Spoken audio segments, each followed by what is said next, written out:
In the dawn of time, when the earth was new and the breath of God first stirred the clay, there stood Adam, the progenitor of humankind.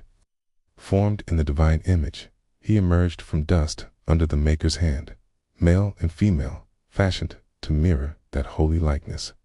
Blessed and named, they were entrusted with tending creation, walking through dew-dusted gardens and naming every living thing under sprawling skies. Adam's heart, though ancient only in spirit, beat for the fruit of his loins. At 130 years, he welcomed Seth, his son, in his own likeness, a living echo of that first breath of life. After Seth's birth, Adam's life stretched across 8 centuries. Each year, a tapestry of new voices and laughter ringing through his home as he fathered sons and daughters. When Adam's long pilgrimage ended at 930 years, the world bore his legacy countless grandchildren and the promise of generations yet to rise. From Adam's twilight sprang Seth, who carried forward the weight and wonder of that inaugural lineage. At 105 years, Seth's joy doubled with the birth of Enos, a boy through whom the family's future would unfold. For 807 years after Enos's first cry, Seth lived among children and grandchildren whose names became the landmarks of time. Rivers were charted, herds multiplied, and villages took shape under his watchful care. When Seth's breath stilled at the age of 912, the earth he roamed had transformed from wild frontiers to fields tilled by sturdy hands, each furrow a testament to his enduring faithfulness. Enos, born into a world already rich with history, took his place as the third grandson of Adam. At 90 years old, he sired Kenan, the next link in the chain of remembrance. The centuries rolled on, 815 of them, during which Enos led a growing household, fostering families that would later populate valleys and highlands. When he reached 905 years, his life's journey concluded, leaving behind the echoes of his laughter in his children's homes and the quiet hum of work in fields he once walked. Canaan, too, answered the call of progeny at 70 years, naming his son Mahalalel. Through 840 additional years, he watched his lineage spread across the countryside, children's voices drifting on the wind as though carried by angels. When Canaan's days numbered 910, the curtain fell on his tale, each generation beyond him bearing seeds of faith, hope, and toil. At 65 years, Mahalalel welcomed Jared, a child of promise, for 830 more years. He experienced the full cadence of joy and sorrow that accompanies a vast brood sons and daughters, who would anchor small settlements when the span closed at 895 years. The world he bequeathed had grown in complexity, humanity's story weaving itself ever more tightly into the loom of creation. Jared, standing in the shadow of ages, became father to Enoch at 162 years. The ensuing 8 centuries were marked by the birth of numerous children.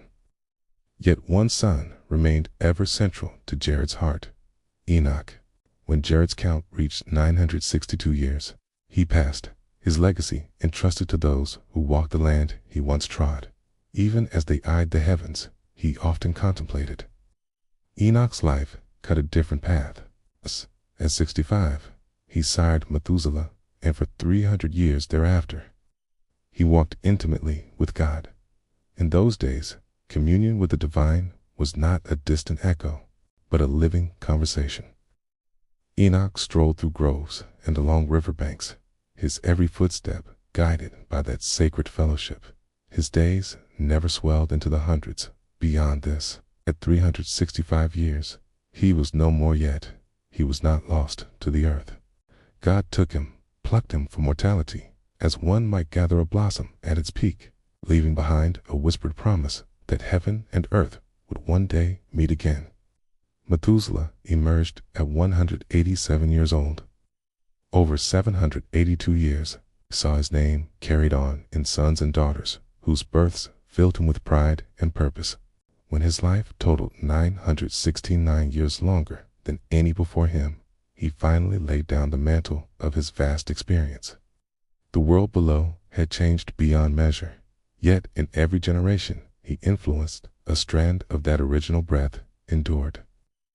In the fullness of time, at 182 years, Lamech became father to Noah, alone among his forebears.